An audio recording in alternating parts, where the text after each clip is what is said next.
বন্ধুরা, আমি আমার ভাগনাদের বাড়িটাই ঢুকেছি, মানে ঘরটাই ঢুকেছি।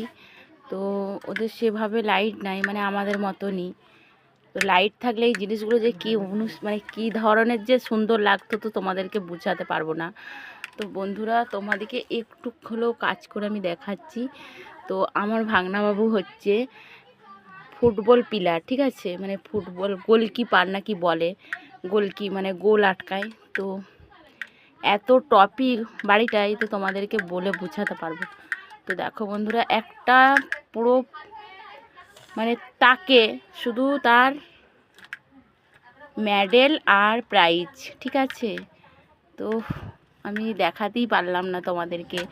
তো এগুলো স্মৃতি হিসাবে যেহেতু আছে, যখন দিদিরা যখন বাড়ি বানাবে এগুলো সুন্দর করে আশা করি রাখবে। তো তোমাদেরকে দেখাবো বন্ধুরা। তো শেষ পর্যন্ত ভিডিওটি দেখো।